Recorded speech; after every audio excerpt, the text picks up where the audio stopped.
Good morning. Good morning, ma'am. Good morning, ma'am.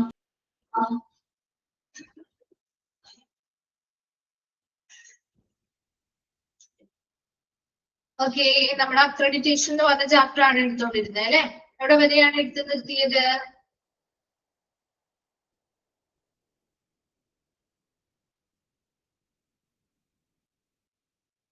Y accreditation അല്ലേ?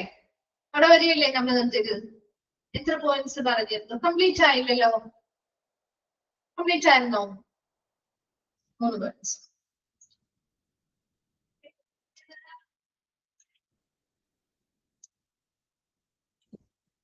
Okay, വായിച്ചു നോക്കിയിരുന്നോ? കഴിഞ്ഞ ക്ലാസ്സിൽ എടുത്ത കാര്യങ്ങളൊക്കെ വായിച്ചു നോക്കിയിരുന്നോ? ക്ലിയർ ആണോ? ഓക്കെ ആണോ? ശരി, അപ് ടു ഡേറ്റ് ആയിട്ട് പഠിച്ചു പോവാട്ടാ. ലാസ്റ്റത്തേക്ക് വെക്കേണ്ട. ഓരോ കാര്യങ്ങൾ കുറച്ചല്ലേ ഓരോ ദിവസവും നമ്മൾ എടുക്കുന്നുള്ളൂ. അപ്പൊ അതൊന്നും ഓരോ ചാപ്റ്ററിലെയും ഒന്ന് അപ് ടു ഡേറ്റ് ആയിട്ട് പോവുകയാണെങ്കിൽ നിങ്ങൾക്ക് ലാസ്റ്റിലേക്ക് വരുമ്പോൾ ബുദ്ധിമുട്ടുണ്ടാവില്ല കേട്ടാ. അല്ലാന്നുണ്ടെങ്കിൽ ഒരുമിച്ച് വെച്ച് കഴിഞ്ഞ് ഒരുമിച്ച് പഠിക്കാമെന്ന് പറഞ്ഞാൽ വലിയ വലിയ ചാപ്റ്റേഴ്സ് ആണ്. അപ്പൊ അത് കവർ ചെയ്യാന്ന് പറയുന്നത് കുറെ ദിവസം വേണ്ടി വരും, കുറെ സമയം വേണ്ടി വരും. അപ്പൊ അതുകൊണ്ട് തന്നെ ലാസ്റ്റത്തേക്ക് വെക്കരുത്. ഡിപ്ലോമ പഠിച്ച പോലെയല്ല, PG-യിലേക്ക് വരുമ്പോൾ കുറച്ചും കൂടി നിങ്ങൾക്ക് മനസ്സിലാവുന്നുണ്ടല്ലോ. ചാപ്റ്റേഴ്സ് ഒക്കെ വരുമ്പോൾ ആദ്യത്തെ ചാപ്റ്റേഴ്സ് ഒക്കെ എളുപ്പമാണ്, പക്ഷെ കുറച്ച് അങ്ങോട്ട് ഇനി വരുന്ന ചാപ്റ്റേഴ്സ് ഒക്കെ കുറച്ച് ലെങ്തി ചാപ്റ്റേഴ്സ് ആണ്. അപ്പൊ അതുകൊണ്ട് തന്നെ അതിൻ്റെതായ സമയം നിങ്ങൾ കൊടുക്കണം. നിങ്ങളുടേതായ എഫേർട്ട് കൂടി എടുത്താൽ മാത്രമേ നമുക്ക് നല്ല സ്കോറിൽ ഇത് പാസ് ഔട്ട് ആവും പോകാൻ പറ്റുള്ളൂ കേട്ടോ. അപ്പൊ അതിന് വേണ്ടിയിട്ട് കുറച്ച് സമയം കൂടി ഇതിനു വേണ്ടി ഒന്ന് സ്പെൻഡ് ചെയ്യുക. അപ്പോ അപ് ടു ഡേറ്റ് ആയിട്ട് നിങ്ങൾ പഠിച്ചു പോവാണെങ്കിൽ പിന്നെ പ്രശ്നമില്ല. കാരണം ഇന്ന് എടുക്കുന്ന ഒരു 2 hours ക്ലാസ് അല്ലേ ഉണ്ടാവുള്ളൂ ഓരോ ദിവസവും. അപ്പൊ അതിന് അതാത് നേരം അന്ന് തന്നെ നിങ്ങൾക്ക് പറ്റുന്ന സമയത്ത്, ഇന്ന സമയമൊന്നുമില്ല, നമുക്ക് എപ്പോഴാണോ ഫ്രീ ആ സമയം നമ്മൾ അതിനു വേണ്ടി കുറച്ച് സമയം ഒന്ന് ഇൻവെസ്റ്റ് ചെയ്യുക. അത് അന്നത്തെ ദിവസം പഠിച്ച കാര്യങ്ങൾ ഒന്ന് മനസ്സിലാക്കുക. പിന്നെയും 1, 2, 3 പ്രാവശ്യം റിപ്പീറ്റ് ചെയ്യുക. ബൈഹാർട്ടൊന്നും ചെയ്യണ്ട. 2, 3 പ്രാവശ്യം ഒന്ന് റിപ്പീറ്റ് ചെയ്ത് വായിക്കുകയെങ്കിലും ചെയ്യും കേട്ടോ. അപ്പൊ അതിന് ശേഷം അടുത്ത ദിവസം നിങ്ങൾക്ക് എപ്പോഴാണോ ഫ്രീ വരുന്നത് അപ്പൊ ഇതൊന്ന് റിവൈസ് ചെയ്ത് വിടാം. അപ്പൊ നിങ്ങൾക്ക് ഓട്ടോമാറ്റിക്കലി അതുമായിട്ടൊന്ന് അറിയാൻ പറ്റും കേട്ടോ. കുറെ കാര്യങ്ങളൊക്കെ നമുക്ക് ഓട്ടോമാറ്റിക്കലി മനസ്സിലായിക്കോളും, ഓർമ്മയിലേക്ക് വന്നോളും. അല്ലാതെ ഒരിക്കലും അത് വിട്ടാൽ ഒരു ക്ലാസ് കഴിഞ്ഞു ഓക്കെ അത് പിന്നെ പഠിക്കാം എന്ന് പറഞ്ഞു വെച്ചിരുന്നതിൽ പിന്നെ നിങ്ങൾ വായിക്കുന്ന സമയത്ത് ചിലപ്പോൾ ഇതൊന്നും ഓർമ്മയിൽ ഉണ്ടാകണമെന്നില്ല. നമ്മൾ ക്ലാസ്സിൽ ശ്രദ്ധിച്ചെങ്കിൽ പോലും പിന്നെ കുറെ കാര്യങ്ങൾ ഇതിൽ പറയുന്ന 1 മണിക്കൂർ കഴിയുമ്പോൾ തന്നെ നമുക്ക് കുറെ കാര്യങ്ങൾ മറന്നു അല്ലേ? ഇല്ലേ? സ്വാഭാവികമാണ്. മനുഷ്യന് മറവി എന്നുള്ളത് എല്ലാവർക്കും ഉള്ള കാര്യമാണ് അല്ലെ? അതിനെ റിവൈൻഡ് ചെയ്യാന്നുള്ളതാണ്. അല്ലെങ്കിൽ നമ്മൾ എന്താണ് റിപ്പീറ്റഡ് ആയിട്ട് നമ്മൾ അത് വായിക്കുമ്പോൾ മാത്രമേ കുറെ കാര്യങ്ങൾ നമ്മുടെ മൈൻഡിൽ നിൽക്കുള്ളൂ കേട്ടോ. അപ്പൊ അത് നിങ്ങൾ കണ്ടിന്യൂസ് ആയിട്ടൊന്ന് ഫോളോ ചെയ്യണം. നല്ല മാർക്ക് സ്കോർ ചെയ്യണം. നല്ല രീതിയിൽ നമുക്കത് പാസ് ഔട്ട് ആവണം എന്നുള്ള ആളുകളാണെങ്കിൽ അതൊന്ന് ഇത്തിരി സമയം നിങ്ങളുടെ ഡെയിലി റൊട്ടീനിന്റെ ഭാഗമായിട്ട് തന്നെ ഒരു കുറച്ച് സമയം ഇതിന് വേണ്ടിയിട്ടൊന്ന് മാറ്റി വെക്കുക കേട്ടോ. അപ്പൊ ഡിപ്ലോമ പഠിച്ച അത്രയും അങ്ങോട്ട് എളുപ്പത്തിൽ നമുക്ക് അങ്ങ് പഠിച്ചെടുക്കാനോ ഗ്രാസ്പ് ചെയ്യാനോ ചില ആളുകൾക്കെങ്കിലും ചെറിയ ബുദ്ധിമുട്ടുകൾ തോന്നാം. സ്വാഭാവികമാണ്, തോന്നാം. കാരണം ഈ ഒരു മേഖലയുമായിട്ട് ബന്ധമില്ലാത്തവരൊക്കെ ഉണ്ടാവാം. അപ്പൊ അതുകൊണ്ട് തന്നെ ചില ടേംസും കാര്യങ്ങളും ഒക്കെ നമുക്ക് പഠിച്ചതിൽ നിന്ന് കുറച്ചും കൂടി എക്സ്പാൻഡ് ചെയ്ത് പഠിക്കുമ്പോൾ അത് ഇച്ചിരി ബുദ്ധിമുട്ടൊക്കെ തോന്നും. അത് ഇച്ചിരിയാവും കേട്ടോ. കുറച്ച് കഴിയുമ്പോൾ നിങ്ങൾക്ക് അതൊക്കെ ഓട്ടോമാറ്റിക്കലി നിങ്ങൾ അതിലേക്ക് വന്നോളൂ. ആ ഒരു തുടങ്ങിയത് സ്റ്റാർട്ടിങ് ട്രബിൾ ഉണ്ടാവുമല്ലോ എന്തിനും, അതിൻ്റെതായ ഒരു ബുദ്ധിമുട്ടാണ്. കുറച്ച് ദിവസം കഴിയുമ്പോൾ അത് ശരിയായിക്കോളും കേട്ടോ. അപ്പൊ അതിന് വേണ്ടിയിട്ട് നിങ്ങളും കൂടി ഒന്ന് എഫേർട്ട് എടുക്കണേ. അപ് ടു ഡേറ്റ് ആയിട്ട് അതൊന്നും പഠിച്ചു പോവാം. പഠിക്കാന്ന് പറഞ്ഞാൽ ഉദ്ദേശിക്കുന്നത് കംപ്ലീറ്റ് ഇരുന്ന് ബൈഹാർട്ട് ചെയ്ത് പഠിക്കണം എന്നൊന്നുമില്ല. ഓരോരുത്തരുടെ ടൈമിനനുസരിച്ച് ചിലപ്പോ എല്ലാ സമയത്തും ചിലപ്പോൾ എല്ലാവർക്കും പഠിക്കാൻ പറ്റണം എന്നൊന്നുമില്ല അല്ലെ? ഇപ്പൊ പലർക്കും പല ബുദ്ധിമുട്ടുകളാണ്. ചിലപ്പോൾ ജോലി വർക്ക് ചെയ്യുന്ന ആളുകളുണ്ടാവാം ഇതില്. അപ്പൊ അവർക്കൊക്കെ ക്ലാസ്സുകൾ അതുപോലെ തന്നെ ഇമ്പോർട്ടന്റ് ആയിട്ടുള്ള ഒരു കാര്യമാണ്. നിങ്ങൾക്ക് ഒരു ക്ലാസ് മിസ്സായി പോയിട്ടുണ്ടെങ്കിൽ അതിന്റെ റെക്കോർഡ് ക്ലാസ്സുകൾ നിർബന്ധമായിട്ട് നിങ്ങൾ നെക്സ്റ്റ് ഡേ തന്നെ കിട്ടുമ്പോൾ കാണാന്നുള്ളത് കേട്ടോ. ഒരുപാട് ദിവസത്തേക്ക് ഗ്യാപ്പ് ഇട്ട് വെക്കരുതേ. കാരണം നിങ്ങൾക്ക് ഒരു ക്ലാസ് മിസ്സായി കഴിഞ്ഞാൽ നെക്സ്റ്റ് വരുന്ന ക്ലാസ്സുകളിലെ കണ്ടിന്യൂവേഷൻ നിങ്ങൾക്ക് കിട്ടില്ല. ഒരു ക്ലാസ് കഴിഞ്ഞു, ആ ക്ലാസ്സിൽ ചിലപ്പോൾ കുറെ കാര്യങ്ങൾ നമ്മൾ ടീച്ചേഴ്സ് പറഞ്ഞിട്ടുണ്ടാവും. അതിന്റെ കണ്ടിന്യൂവേഷൻ ആണ് അടുത്ത ക്ലാസ് എന്ന് പറയുന്നത് അല്ലെ? അപ്പൊ ഈ ഒരു ഇടയിലുള്ള ഒരു ക്ലാസ് മിസ്സായി പോയി കഴിഞ്ഞാൽ പല ടേംസും നിങ്ങൾക്ക് പിന്നെ പറയുമ്പോൾ നെക്സ്റ്റ് ക്ലാസ് കേൾക്കുമ്പോൾ മനസ്സിലാവില്ല. അത് കൊണ്ട് തന്നെ ഒരു class next day next working day നിങ്ങൾക്ക് അതിനുള്ള റെക്കോർഡ് ക്ലാസ്സുകൾ കിട്ടുമല്ലോ. അപ്പൊ നിങ്ങൾക്ക് എപ്പോഴാണോ സമയം കുറച്ച് സമയം മതിയല്ലോ നമുക്ക് കിടക്കുന്നതിന് മുൻപ് എപ്പോഴെങ്കിലും നിങ്ങൾക്ക് സമയം കിട്ടുന്ന സമയത്ത് അതൊന്ന് കേട്ടിട്ട് അടുത്ത ക്ലാസ്സുകൾ അറ്റൻഡ് ചെയ്യാനായിട്ട് നോക്കാം കേട്ടോ. അപ്പൊ കുറച്ചും കൂടി ക്ലാസ്സുകളുമായിട്ടും പോർഷൻസും ആയിട്ടൊക്കെ ഒരു കണക്ഷൻ എപ്പോഴും കീപ്പ് ചെയ്യാൻ പറ്റും കേട്ടോ. അത് നിർബന്ധമായിട്ട് നോക്കണേ. അല്ലാതെ ആ ഒരു ഭാഗം പിന്നെ നമുക്ക് എടുക്കാം അല്ലെങ്കിൽ പിന്നെ നോക്കാം, സാം വരുമ്പോ നോക്കാം ക്ലാസ്സുകൾ എന്ന് വെച്ച് മാറ്റരുത് കേട്ടോ. അതുപോലെ തന്നെ മോക്ക് ടെസ്റ്റുകളും കറക്റ്റ് ആയിട്ട് അറ്റൻഡ് ചെയ്തു പോകും.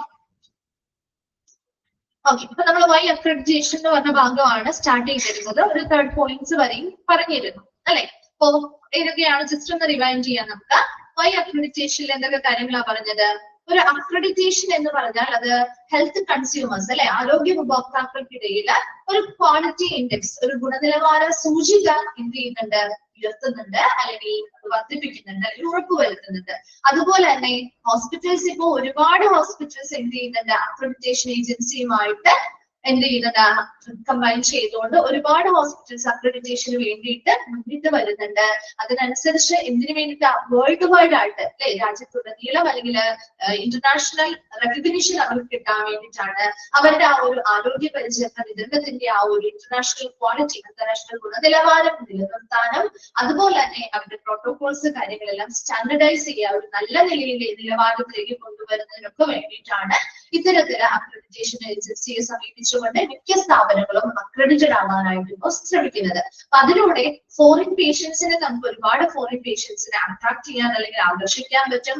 അതുപോലെ തന്നെ ക്വാളിറ്റി ഉറപ്പുവരുത്തുന്നതിലൂടെ ആ ഒരു സ്ഥാപനത്തിൽ നൽകുന്ന ഏതൊരു സർവീസുകളായിക്കോട്ടെ മറ്റെല്ലാം അതിന്റെയൊക്കെ എഫിഷ്യൻസി, എഫക്റ്റീവ്നെസ്, ഫലപ്രാപ്തി, കാര്യക്ഷമത, അതുപോലെ തന്നെ ചിലവ് നിയന്ത്രണം, ഉത്തരവാദിത്തങ്ങൾ, റെസ്പോൺസിബിലിറ്റി മുതലായ കാര്യങ്ങളൊക്കെ നമുക്ക് നല്ല രീതിയിൽ കൊണ്ടുവരാൻ പറ്റും, ഇംപ്രൂവ് ചെയ്ത് കൊണ്ടുവരാൻ പറ്റും. അതോടൊപ്പം തന്നെ to reduce errors and increase safety in the system, ആ ഒരു സംവിധാനത്തിലെ പിശകുകൾ കുറയ്ക്കാനും അല്ലെങ്കിൽ എറേഴ്സ്, തെറ്റുകൾ കുറയ്ക്കാനും അതിനനുസരിച്ച് ആ സംവിധാനത്തിന്റെ സുരക്ഷ കൂടുതലായിട്ട് വർദ്ധിപ്പിക്കാനും നമുക്ക് അക്രഡിറ്റേഷനിലൂടെ സാധിക്കുന്നുണ്ടെന്ന് പറയുന്നത്. ഇവിടെ വരെ നമുക്ക് കഴിഞ്ഞ ക്ലാസ്സിൽ പറഞ്ഞു നിർത്തിയില്ല അല്ലെ? ഓക്കെ അല്ലേ? ഇവിടെ വരെ ക്ലിയർ അല്ലേ? ഓക്കെ, ശരി. Next, the process of accreditation is envisaged to result in a process of fundamental change in technical procedures of service delivery, in the appropriate use of available technologies, in the integration of relevant knowledge, in the resources are used, and in the efforts to ensure social participation. എന്താ ഒരു accreditation എന്ന് പറയുന്ന പ്രോസസ്സിലൂടെ നമുക്ക് എന്താണ് ശരിക്കും മനസ്സിലാക്കാൻ പറ്റുന്നത്? അതിന്റെ റിസൾട്ട് എന്ന് പറഞ്ഞാൽ എന്തെന്നാണ് നമുക്ക് മനസ്സിലാക്കാൻ പറ്റുക? പ്രോസസ് ഒരു ഫണ്ടമെന്റൽ ചേഞ്ച് അല്ലെ, ഒരു അടിസ്ഥാനപരമായിട്ടുള്ള ഒരു മാറ്റം എല്ലാ കാര്യങ്ങളിലും വരുന്നില്ലേ? ഒരു അക്രഡിറ്റഡ് ആയിട്ടുള്ള സ്ഥാപനം അല്ലെങ്കിൽ അക്രഡിറ്റേഷൻ കിട്ടുന്നതിന് മുൻപുള്ള സ്ഥാപനത്തിലെ അപേക്ഷിച്ച് ഒരു അക്രഡിറ്റഡ് ആയിട്ടുള്ള സ്ഥാപനം ഇന്ന് നോക്കുമ്പോ അതിലൊരു അടിസ്ഥാനപരമായ കുറെ മാറ്റങ്ങൾ നമുക്ക് കാണാൻ പറ്റും ഇല്ലേ? അവര് കൊടുക്കുന്ന സർവീസിന്റെ വിതരണവുമായി ബന്ധപ്പെട്ട ടെക്നിക്കൽ പ്രൊസീജിയേഴ്സിലെ മാറ്റങ്ങൾ ഉണ്ടാവും ഇല്ലേ? മാറ്റങ്ങൾ വരുന്നില്ലേ? നല്ല നല്ല ക്വാളിറ്റിയിലും മറ്റു കാര്യങ്ങളിലൊക്കെ ഇംപ്രൂവ്മെന്റ്സ് അവർ വരുത്തുന്നുണ്ടല്ലോ. അപ്പൊ അതുപോലെ തന്നെ appropriate use of available technology, അവർക്ക് അവൈലബിൾ ആയിട്ടുള്ള എല്ലാ സാങ്കേതിക വിദ്യകളും അവർ മതിയായ രീതിയിൽ, ഉചിതമായ രീതിയിൽ ഉപയോഗിക്കുന്നുണ്ട് അല്ലെ? And the integration of relevant knowledge, കൃത്യമായിട്ടുള്ള അറിവുകളുടെ ഒരു സംയോജനം നടത്തുന്നുണ്ട്. അതുപോലെ തന്നെ the resources are used, അവിടെയുള്ള മതിയായിട്ടുള്ള വിഭവങ്ങൾ ഉപയോഗിക്കുന്നു. And the effort to ensure social participation, സാമൂഹിക പങ്കാളിത്തം ഉറപ്പുവരുത്തുന്നതിന് വേണ്ടിയുള്ള എല്ലാ പരിശ്രമങ്ങളും നടത്തുന്നുണ്ട്. സോ ഇത്തരത്തിലുള്ള എല്ലാ കാര്യങ്ങളുടെയും ഒരു അടിസ്ഥാനപരമായിട്ടുള്ള ഒരു മാറ്റമാണ് നമുക്ക് ശരിക്കും ഒരു അക്രഡിറ്റേഷൻ പ്രക്രിയയിലൂടെ കാണാനും മനസ്സിലാക്കാനും സാധിക്കുന്നത്. ഒരു അക്രഡിറ്റേഷൻ പ്രോസസ്സിന്റെ റിസൾട്ട് ആയിട്ട് കിട്ടുന്നത് എന്താ? ഒരു അടിസ്ഥാനപരമായ മാറ്റങ്ങൾ പല പ്രക്രിയയിൽ ഉണ്ടാവുന്നുണ്ട്. അവര് സർവീസ് വിതരണം ചെയ്യുന്നതുമായി ബന്ധപ്പെട്ട സാങ്കേതിക വിദ്യകളിൽ മാറ്റങ്ങൾ വരുത്തുന്നുണ്ട്. അതുപോലെ തന്നെ ആവശ്യമായിട്ടുള്ള അവൈലബിൾ ടെക്നോളജീസ് ഉചിതമായിട്ട് ഉപയോഗിക്കുന്നുണ്ട്. നോളജ് നല്ല രീതിയിൽ ഇന്റഗ്രിറ്റി കൊണ്ട് പ്രവർത്തിക്കുന്നുണ്ട്. അതുപോലെ തന്നെ റിസോഴ്സുകൾ മതിയായ രീതിയിൽ ഉപയോഗിക്കുന്നുണ്ട്. അതുപോലെ സോഷ്യൽ പാർട്ടിസിപ്പേഷൻ, സാമൂഹിക പങ്കാളിത്തവും നല്ല രീതിയിൽ ഉറപ്പുവരുത്തുന്നുണ്ട്. ക്ലിയർ അല്ലേ? ആ ഒരു പ്രോസസ് എന്താന്നുള്ളത് നമ്മളെല്ലാം ഇതൊക്കെ നമുക്ക് ഓൾറെഡി അറിയാവുന്ന കാര്യങ്ങൾ തന്നെയാണ് പറയുന്നത്. നെക്സ്റ്റ്, നമ്മുടെ അക്രഡിറ്റേഷൻ അതോറിറ്റി ഇൻ ഇന്ത്യ. ഇന്ത്യയിലെ 2 അക്രഡിറ്റേഷൻ അതോറിറ്റിയെ കുറിച്ചാണ് നമുക്ക് പഠിക്കാനുള്ളത്. ഫസ്റ്റ് വൺ നാവ്, national accreditation board for hospitals and health care providers. ഇതിന്റെ എക്സ്പെർട്ട് ഫോം ചോദിക്കാറുണ്ട്, ഇതിന്റെ രണ്ടിന്റെയും ചോദിക്കാറുണ്ട് കേട്ടോ. QC, quality council of India. അപ്പൊ നാബിന്റെയും ക്യൂസിയുടെയും എക്സ്പാൻഡഡ് ഫോംസ് നോക്കി വെക്കാം. ഇനി അതിൽ ഫസ്റ്റ് നാബുമായി ബന്ധപ്പെട്ട കുറച്ച് കാര്യങ്ങളാണ് നമ്മൾ പറയുന്നത്. NAB, the National Accreditation Board for Hospitals and Healthcare Providers. ഇതുമായി ബന്ധപ്പെട്ട് നമുക്ക് അറിയാവുന്ന കുറെ കാര്യങ്ങളുണ്ട് അല്ലെ. NAB is a constant board of Quality Council of India. അറിയാലോ, ക്വാളിറ്റി കൗൺസിൽ ഓഫ് ഇന്ത്യയുടെ ഘടക ബോർഡാണ് NAB എന്ന് പറയുന്നത്. Set up to establish and operate accreditation program for healthcare organization. ആരോഗ്യ പരിചരണ സ്ഥാപനങ്ങളിൽ ഹെൽത്ത് കെയർ ഓർഗനൈസേഷൻസിന് വേണ്ടി അക്രഡിറ്റേഷൻസ് പ്രോഗ്രാം ചെയ്യുക, അത് സ്ഥാപിക്കുക, അത് പ്രവർത്തിപ്പിക്കുക മുതലായവയ്ക്ക് വേണ്ടിയിട്ട് ക്വാളിറ്റി കൗൺസിൽ ഓഫ് ഇന്ത്യയുടെ കീഴിൽ സ്ഥാപിതമായ ഒരു സ്ഥാപനമാണ് NAB എന്ന് പറയുന്നത്, ഈ national accreditation board for hospitals and health care providers എന്ന് പറയുന്നത്. അപ്പൊ അത് ഫസ്റ്റ് സെന്റൻസ് ഒന്ന് അണ്ടർലൈൻ ചെയ്തിട്ടുണ്ടോ, ചോദിക്കാറുള്ള ഭാഗമാണ്. NAB is a constant board of Quality Council of India set up to establish and operate accreditation program for healthcare organization. Healthcare organizationsന് വേണ്ടി programme ചെയ്തിട്ടുള്ള അക്രഡിറ്റേഷനുമായി ബന്ധപ്പെട്ട കാര്യങ്ങൾ സ്ഥാപിക്കുകയും അത് പ്രവർത്തിപ്പിക്കുകയും ചെയ്യുന്നതിന് വേണ്ടിയിട്ട് രൂപീകരിച്ചിട്ടുള്ള ഒരു ബോർഡ്, ക്വാളിറ്റി കൗൺസിൽ ഓഫ് ഇന്ത്യയുടെ കീഴിൽ വരുന്ന ഒരു കോൺസ്റ്റിറ്റ്യൂന്റ് ബോർഡാണ് NAB എന്ന് പറയുന്നത്. The board is designed to cater to much desired needs of the consumers and to set benchmark for progress of the health industry. എന്തായിരിക്കും ഈ ബോർഡ്, ഈ ഒരു NAB എന്ന് പറയുന്ന ആ ഒരു അക്രഡിറ്റേഷൻ ബോർഡ് പ്രധാനമായിട്ടും ഡിസൈൻ ചെയ്തിരിക്കുന്നതിന് വേണ്ടിയിട്ടാണ് to cater to much desired needs of the consumers. കൺസ്യൂമേഴ്സിന്റെ ആവശ്യകത എന്താണെന്ന് മനസ്സിലാക്കുകയും അതിനനുസരിച്ച് നല്ല നല്ല സർവീസുകളും നല്ല ക്വാളിറ്റിയുള്ള സർവീസുകൾ പ്രൊവൈഡ് ചെയ്യുക അല്ലെ.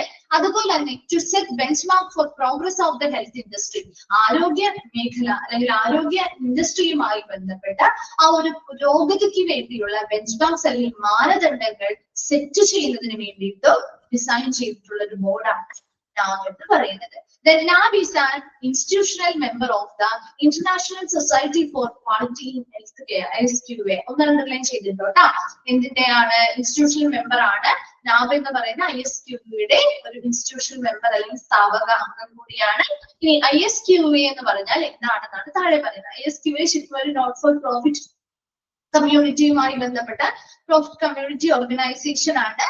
എന്തിനു വേണ്ടിയിട്ടായിരിക്കും ISQA? അപ്പോ ക്വാളിറ്റി ഇംപ്രൂവ്മെന്റ് അല്ലെ, ഇൻ ഹെൽത്ത് കെയർ മേഖലയിലെ ക്വാളിറ്റി ഇംപ്രൂവ്മെന്റ് പ്രൊമോട്ട് ചെയ്യുന്ന അതിനുവേണ്ടി ഡെഡിക്കേറ്റഡ് ആയിട്ടുള്ള ഒരു നോട്ട് ഫോർ പ്രോഫിറ്റ് ഓർഗനൈസേഷൻ ആണ് ISQA. അപ്പൊ ISQA is an international body which grants approval to accreditation bodies in the area of health care as a mark of equivalence of accreditation programs of member countries. എന്തായിരിക്കും?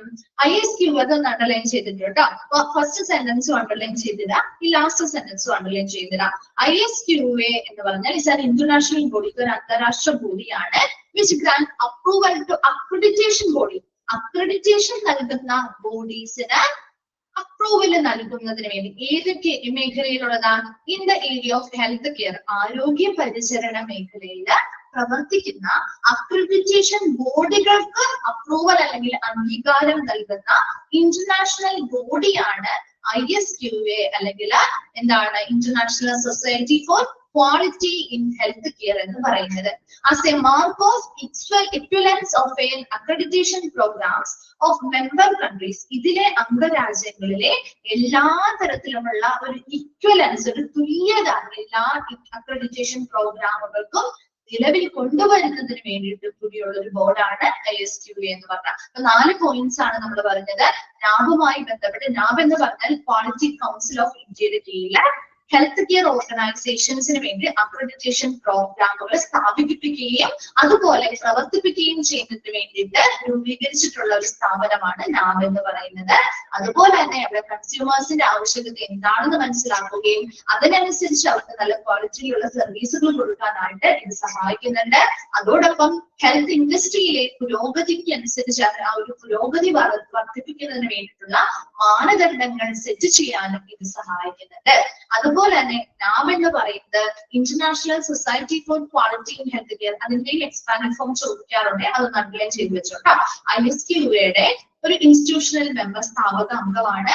ഇനി ISQA എന്ന് പറഞ്ഞാൽ is an international body which grants approval to accreditation bodies in the area of healthcare as a mark of equivalence of accreditation programs of member countries.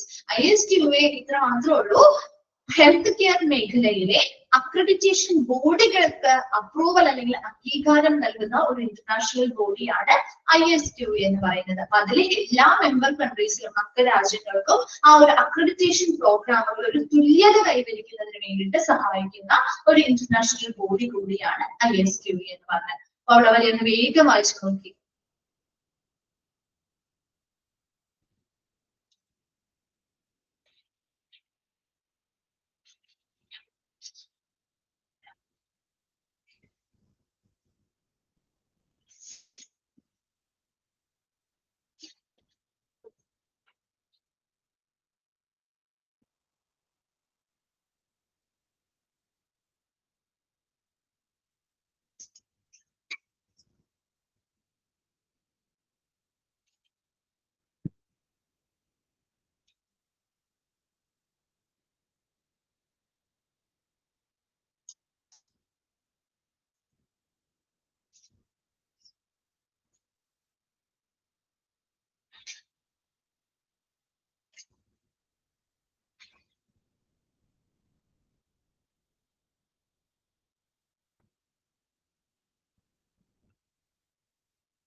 വായിച്ചു കഴിഞ്ഞോ?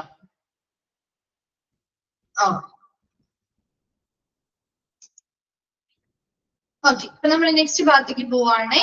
നാവ് standards, നാവുമായി ബന്ധപ്പെട്ട സ്റ്റാൻഡേർഡ്സും കാര്യങ്ങളും chapters ഒക്കെ നമ്മൾ പഠിച്ചിട്ടുണ്ട്. 100 ചാപ്റ്റേഴ്സ് ആണ് ഉണ്ടാവുക, 10 ചാപ്റ്റേഴ്സ്, 100 സ്റ്റാൻഡേർഡ്സ്. അതുപോലെ ഇതിൽ 514 ഒബ്ജക്റ്റീവ് എലമെന്റ്സ് എന്നാണ് കൊടുത്തിരിക്കുന്നത്. നിങ്ങൾ ഓൾറെഡി ഡിപ്ലോമയില് 651 അല്ലേ പഠിച്ചിരിക്കുന്നത്, 651. അത് ഓരോ എഡിഷൻ അനുസരിച്ചാണ് കേട്ടോ. അപ്പൊ ഇവിടെ മുൻപത്തെ ഒരു ഒബ്ജക്റ്റീവ് എലമെന്റ്സിന്റെ എണ്ണമാണ്. മുൻപ് 500 റേഞ്ചിലുള്ള ഒബ്ജക്റ്റീവ് എലമെന്റ്സ് ആയിരുന്നു ഉണ്ടായിരുന്നത്, അതിന്റെ കണക്കാണ് കൊടുത്തത്. അത് നോക്കണ്ട, അതിൽ ചേഞ്ചസ് വരാം. ഓരോ എഡിഷൻ വരുമ്പോഴും ഒബ്ജക്റ്റീവ് എലമെന്റ്സിൽ മാറ്റങ്ങൾ വരാറുണ്ട് കേട്ടോ. അപ്പൊ 5th എഡീഷനിലാണ് 651 വന്നിരിക്കുന്നത്. അപ്പൊ ആ എഡീഷൻ അനുസരിച്ച് മാറ്റങ്ങൾ വരാറുണ്ട്. ആ ഒരു ഒബ്ജക്റ്റീവ് എലമെന്റ്സിന്റെ എണ്ണം ഒരു കമ്പൽസറി ആയിട്ട് നിങ്ങൾ പഠിക്കേണ്ട. 10 ചാപ്റ്ററും 100 സ്റ്റാൻഡേർഡ് ആണ് ഉള്ളത് എന്ന് പഠിച്ചു വെച്ചാൽ കേട്ടോ. ഇനി each accreditation standard is a statement of an expectation or requirement which makes it possible to deliver quality care. ഓരോ അക്രഡിറ്റേഷൻ സ്റ്റാൻഡേർഡും is a statement അല്ലെ, ഓരോ അക്രഡിറ്റേഷനുമായി ബന്ധപ്പെട്ട മാനദണ്ഡങ്ങൾ എന്ന് പറയുന്നത് സ്റ്റേറ്റ്മെന്റ് ഓഫ് ആൻ എക്സ്പെക്ടേഷൻ, ഒരു പ്രതീക്ഷയെ കുറിച്ചുള്ള ഒരു പ്രതീക്ഷയാവാം, ഓർ റിക്വയർമെന്റ് അല്ലെങ്കിൽ ഒരു ആവശ്യകതയാവാം, which make it possible to deliver quality care. നല്ല ആരോഗ്യ പരിചരണം വിതരണം ചെയ്യുന്നതിന് വേണ്ടി അല്ലെങ്കിൽ സാധ്യമാക്കുന്നതിന് വേണ്ടിയിട്ടുള്ള പ്രതീക്ഷയോ ആവശ്യകതയുടെ ഒരു പ്രസ്താവനയാണ് എന്തെന്ന് പറയുന്നത് സ്റ്റാൻഡേർഡ് എന്ന് പറയുന്നത്. ഒരു സ്റ്റാൻഡേർഡ്, ഓരോ സ്റ്റാൻഡേർഡും നിങ്ങൾ നോക്കി, അത് ശരിക്കും ഒരു എക്സ്പെക്ടേഷൻ ആണ്. ആ ഒരു സ്ഥാപനത്തിൽ നിന്ന് നമുക്ക് ലഭിക്കേണ്ട ഒരു പ്രതീക്ഷ അല്ലെങ്കിൽ ആവശ്യമല്ലേ അതിൽ പറയുന്നത് അല്ലെ. ഒരു പേഷ്യന്റ് സേഫ്റ്റി ഉറപ്പുവരുത്തുക, അതൊരു സ്റ്റാൻഡേർഡാണ്. പേഷ്യൻസിന് സുരക്ഷ ഉറപ്പുവരുത്തുക എന്നുള്ളത് ആ ഒരു സ്ഥാപനത്തിൽ നിന്ന് അവിടെ വരുന്ന പേഷ്യൻസ് ആഗ്രഹിക്കുന്ന ഒരു കാര്യമാവാം അല്ലെ, അല്ലെങ്കിൽ അവരുടെ ആവശ്യകതയാവാം അത്, ശരിയല്ലേ? അപ്പൊ ഇത്തരത്തിലുള്ള ഓരോ സ്റ്റാൻഡേർഡുകളും ഒന്നില്ലെങ്കിൽ ഒരു എക്സ്പെക്ടേഷൻ അല്ലെങ്കിൽ റിക്വയർമെന്റ് ആണ്. എന്തിനു വേണ്ടിയിട്ടുള്ള ആവശ്യകതയാ? Which make it possible to deliver quality care, നല്ല ക്വാളിറ്റിയിലുള്ള പരിചരണം വിതരണം ചെയ്യാൻ സാധ്യമാക്കുന്ന രീതിയിലുള്ള ഓരോ സ്റ്റേറ്റ്മെന്റുകളാണ് അക്രഡിറ്റേഷനുമായി ബന്ധപ്പെട്ട ഓരോ സ്റ്റാൻഡേർഡ്സ് അല്ലെങ്കിൽ മാനദണ്ഡങ്ങളും. Then objective elements is sub-component of standard എന്നാണ് കേട്ടോ അവിടെ വരുന്നത്. Sub-component of standard, സ്റ്റാൻഡേർഡിന് കീഴിൽ വരുന്ന സബ് കമ്പോണൻസ് ആണ് ഒബ്ജക്റ്റീവ് എലമെന്റ്സ്. അത് നമ്മൾ പഠിച്ചതാണല്ലോ ഡിപ്ലോമയിൽ അല്ലെ ചാപ്റ്റർ. അതിന് കീഴിൽ 100 സ്റ്റാൻഡേർഡ്സ്, അതിന് കീഴിലാണ് എന്ത് വരുന്നത്, ഒബ്ജക്റ്റീവ് എലമെന്റ്സ് വരുന്നത് എന്നുള്ളത് അല്ലെ. ഓരോ സ്റ്റാൻഡേർഡ്സിനും കീഴിൽ വരുന്ന സബ് കമ്പോണൻസ് ആണ് ഒബ്ജക്റ്റീവ് എലമെന്റ്സ് എന്ന് പറയുന്നത്. അപ്പൊ ഓരോ അക്രഡിറ്റേഷനും എന്താണ്? അക്രഡിറ്റേഷനുമായി ബന്ധപ്പെട്ട standard is a statement of an expectation or requirement which make it possible to deliver quality care. നല്ല ഗുണനിലവാരമുള്ള പരിചരണം വിതരണം ചെയ്യാൻ സാധ്യമാകുന്ന രീതിയിലുള്ള പ്രതീക്ഷയോ അല്ലെങ്കിൽ ആവശ്യകതയുടെ ഒരു പ്രസ്താവനയാണ് ഓരോ അക്രഡിറ്റേഷൻ സ്റ്റാൻഡേർഡ്സ് എന്ന് പറയുന്നത്. എല്ലാ സ്റ്റാൻഡേർഡ്സിനും കീഴിൽ വരുന്ന സബ് കമ്പോണൻസ് ആണ് ഒബ്ജക്റ്റീവ് എലമെന്റ്സ് എന്ന് പറയുന്നത്. ക്ലിയർ ആണല്ലോ? അവിടെ വരെ ഓക്കെ അല്ലേ? ഇതൊക്കെ ഓൾറെഡി നമ്മൾ പഠിച്ച പോയിന്റ്സ് ആണ്. അപ്പൊ അതിൽ ആ ഒരു ലാസ്റ്റത്തെ 2 പോയിന്റ്സ് ചോദിക്കാറുണ്ട് കേട്ടോ. ദെൻ അടുത്തത് സ്റ്റാൻഡേർഡുമായി ബന്ധപ്പെട്ട കുറച്ച് കാര്യങ്ങളാണ്. പേഷ്യന്റ് സെന്റേർഡ് സ്റ്റാൻഡേർഡ്സ്, അതുപോലെ തന്നെ ഓർഗനൈസേഷൻ സെന്റേർഡ് സ്റ്റാൻഡേർഡ്സും വരുന്നുണ്ട്. അപ്പൊ ഇതില് പേഷ്യന്റ് സെന്റേർഡ് സ്റ്റാൻഡേർഡ്സ് മാത്രമല്ല കേട്ടോ വരുന്നത്, ഓർഗനൈസേഷൻ സെന്റേർഡ് സ്റ്റാൻഡേർഡ്സും കൂടി വരുന്നുണ്ട്. അപ്പൊ അതില് കുറച്ച് കാര്യങ്ങളാണ് ഇതിനെപ്പറ്റി പറയുന്നുള്ളൂ. ഡീറ്റെയിൽ ആയിട്ട് നമ്മൾ ഇനി പിന്നെ ഒരു സെക്ഷൻ വരുന്നുണ്ട് ഈ ചാപ്റ്ററിൽ കേട്ടോ. അപ്പൊ അത് ഡീറ്റെയിൽ ആയിട്ട് നിങ്ങൾ ഓരോ പോയിന്റ് വൈസ് ആയിട്ട് പഠിക്കുന്നുണ്ട്. ഇപ്പൊ ജസ്റ്റ് നമ്മൾ ഒന്നൊരു ബ്രീഫ് ആയിട്ട് മാത്രമേ ഇത് പഠിച്ചു പോകുന്നുള്ളേ. സ്റ്റാൻഡേർഡ് ദാറ്റ് പേഷ്യന്റ് സെന്റേർഡ് എന്നാണെങ്കിലും ഓർഗനൈസേഷൻ സെന്റേർഡ് കൂടെ ഉൾപ്പെടുന്നുണ്ട് കേട്ടോ. Okay, first one assessment and continuity of care. AAC stands for registration, admission, discharge, transfer and referral processes are covered in this group and are properly taken care of using the patient administration system module of an HMIS. ഇവിടെ assessment and continuity of care AAC അല്ലെ, നമ്മൾ പഠിച്ചതാണ്. Patient centred സ്റ്റാൻഡേർഡിൽ ഒന്നാമതായിട്ട് പഠിച്ച കാര്യമാണ് AAC അല്ലെ, assessment and continuity of care എന്ന് പറഞ്ഞാൽ. ഇതുമായി ബന്ധപ്പെട്ട സ്റ്റാൻഡേർഡ്സ് എന്ന് പറഞ്ഞാൽ എന്തിനെയൊക്കെ കവർ ചെയ്യുന്നതായിരിക്കും? രജിസ്ട്രേഷൻ, പേഷ്യൻസ് വരുമ്പോ അവരുടെ രജിസ്ട്രേഷനുമായി ബന്ധപ്പെട്ട കാര്യങ്ങള്, അഡ്മിഷനുമായി ബന്ധപ്പെട്ട കാര്യങ്ങള്, ഡിസ്ചാർജുമായി ബന്ധപ്പെട്ട കാര്യങ്ങള്, അപ്പൊ അവിടെയൊക്കെ അസസ് ചെയ്യുന്നു. രജിസ്ട്രേഷൻ എന്ന് പറഞ്ഞാൽ ഇതിലേക്കുള്ള ഒരു പ്രവേശനമാണ് രജിസ്ട്രേഷൻ, ശരിയല്ലേ? ഒരു ഹോസ്പിറ്റലിലേക്കുള്ള ഒരു പ്രവേശനമാണ് നമ്മൾ രജിസ്ട്രേഷനിലൂടെ ചെയ്യുന്നത് അല്ലേ? ആണോ? അതെ അല്ലെ? അപ്പൊ അതുപോലെ നമ്മൾ അഡ്മിഷൻ എടുക്കുന്നു, അതിനുശേഷം നമ്മുടെ കണ്ടിന്യൂസ് ആയിട്ടുള്ള നമുക്ക് അസസ്മെന്റുകൾ നടത്തും, നമ്മുടെ കണ്ടിന്യൂസ് ആയിട്ടുള്ള ട്രീറ്റ്മെന്റുകളും കെയർ നമുക്ക് കിട്ടും. ഡിസ്ചാർജ് ചെയ്യേണ്ടതാണെങ്കിൽ ഡിസ്ചാർജ് ചെയ്യുന്നു. ഇനി മറ്റേതെങ്കിലും ഹോസ്പിറ്റലിലേക്ക് ട്രാൻസ്ഫർ ചെയ്ത് റെഫർ ചെയ്ത് പോകേണ്ടതാണെങ്കിൽ ആ പ്രോസസ്സിലൂടെ നമുക്ക് ആ ഒരു കണ്ടിന്യൂറ്റി ഓഫ് കെയർ കിട്ടുന്നു. അപ്പൊ അങ്ങനെ ആ ഒരു ഇത്രയും കാര്യങ്ങൾ process R covered in this group. ഈ ഒരു ഗ്രൂപ്പ് ഓഫ് സ്റ്റാൻഡേർഡില് വരുന്ന അല്ലെങ്കിൽ കവർ ചെയ്യുന്ന പ്രക്രിയാസ് ആണ് രജിസ്ട്രേഷൻ, അഡ്മിഷൻ, ഡിസ്ചാർജ്, ട്രാൻസ്ഫർ, അതുപോലെ റെഫറൽ എന്ന് പറയുന്ന പ്രക്രിയകൾ. ഇതെല്ലാം assessment and continuity of care അല്ലെങ്കിൽ AAC എന്ന് പറഞ്ഞ സ്റ്റാൻഡേർഡില് കവർ ചെയ്യുന്ന, ഈ ഗ്രൂപ്പിൽ കവർ ചെയ്യുന്ന പ്രോസസ്സുകളാണ്. and are properly taken care of using the patient administration module of an HMIS in the hospital management information system. Patient administration മോഡ്യൂളുകളുടെ കീഴിലായിട്ട് ശരിയായ രീതിയിൽ എന്തെല്ലാം നമ്മൾ ആ സ്റ്റാൻഡേർഡ് പ്രകാരം തന്നെ ശരിയായ രീതിയിൽ ചെയ്യുന്നുണ്ട്, പ്രോപ്പർ ടേക്ക് കെയർ ചെയ്യുന്നുണ്ട്, അത് നല്ല രീതിയിൽ തന്നെ പരിചരണം നടത്തി അവർക്ക് നല്ല രീതിയിൽ രജിസ്ട്രേഷൻ പ്രോസസ് എളുപ്പമാക്കി കൊടുക്കുക, അഡ്മിഷനുമായി ബന്ധപ്പെട്ട കാര്യങ്ങൾ നല്ല ക്വാളിറ്റിയിൽ പ്രൊവൈഡ് ചെയ്യാം, ഡിസ്ചാർജുമായി ബന്ധപ്പെട്ട കാര്യങ്ങള്, ട്രാൻസ്ഫർ, റെഫറൽ ആവശ്യമായ കാര്യങ്ങളെല്ലാം പ്രോപ്പറായ ഒരു സംവിധാനത്തിലൂടെ കീപ്പ് ചെയ്ത് പോകുന്നതാണ് ശരിക്കും assessment and continuity of care എന്ന് പറയുന്ന സ്റ്റാൻഡേർഡിലൂടെ പറയുന്നത്. ക്ലിയർ അല്ലേ? ഫസ്റ്റ് പോയിന്റ് ക്ലിയർ അല്ലേ? നമ്മൾ പറഞ്ഞ കാര്യങ്ങൾ. അപ്പൊ അതിൽ ഏതൊക്കെ പ്രോസസ്സുകൾ കവർ ചെയ്യുന്നുണ്ടെന്നുള്ളത് നോക്കണം. Registration, admission, discharge, transfer and referral, അത്രയും ഒന്ന് നോക്കിയിരിക്കാം കേട്ടോ. Then അടുത്തത് ഇതിൽ നിന്ന് ഈ AACയുടെ എക്സ്പാൻഡഡ് ഫോമും ചോദിക്കാറുണ്ട് കേട്ടോ. Then അടുത്തത് patient rights and education PRE standard related to consent, recording or ushering. Okay, are an important constant of this group. The application to make them available across time and space. In the patient rights and education, പേഷ്യൻസിന്റെ അവകാശങ്ങളും അവരുടെ വിദ്യാഭ്യാസവുമായി ബന്ധപ്പെട്ട standards related to concern recording. കൃത്യമായിട്ട് നമുക്കറിയാം പേഷ്യൻസിന്റെ അവകാശമാണ് അവർക്ക് proper ആയിട്ട് എല്ലാ കാര്യങ്ങളെയും കുറിച്ചുള്ള ഇൻഫർമേഷൻസ് നൽകുക. അതിനനുസരിച്ച് ബിൽ ഓഫ് റൈറ്റ്സ് ഒക്കെ ഉണ്ട് അല്ലെ? ഇപ്പൊ പേഷ്യൻസിന് കൃത്യമായിട്ട് അവരുടെ ഇൻഫർമേഷൻസ് പറയുക, അവരിൽ നിന്ന് പ്രോപ്പർ ആയിട്ടുള്ള കൺസേൺസ് അല്ലെങ്കിൽ സമ്മതങ്ങൾ റെക്കോർഡ് ചെയ്യുക, അതുപോലെ തന്നെ കൃത്യമായിട്ട് ഒരു ആപ്ലിക്കേഷൻസ് ആണെങ്കിലും കൃത്യമായിട്ട് അവർക്ക് ഇൻഫർമേഷൻസ് പറഞ്ഞ് അവരിൽ നിന്ന് ആപ്ലിക്കേഷൻസ് വാങ്ങുകയും അത് കൃത്യമായിട്ട് റെക്കോർഡ് ചെയ്യുക. അപ്പൊ അങ്ങനെയുള്ള കാര്യങ്ങളെല്ലാം. അതുപോലെ making them available across time and space. അവർക്ക് ആവശ്യമായ ഇൻഫർമേഷൻസും കാര്യങ്ങളും അവർക്ക് അവൈലബിൾ ആയിട്ടുള്ള ടൈമിലും സ്പേസിലും അവർക്ക് നൽകുക എന്നുള്ളതൊക്കെ എന്തിൽ കവർ ചെയ്യുന്ന കാര്യമാണ്? ഈ ഒരു പേഷ്യന്റ് റൈറ്റ്സ് ആൻഡ് എഡ്യൂക്കേഷൻ എന്ന് പറയുന്ന സ്റ്റാൻഡേർഡിൽ കവർ ചെയ്യുന്ന കാര്യമാണ്.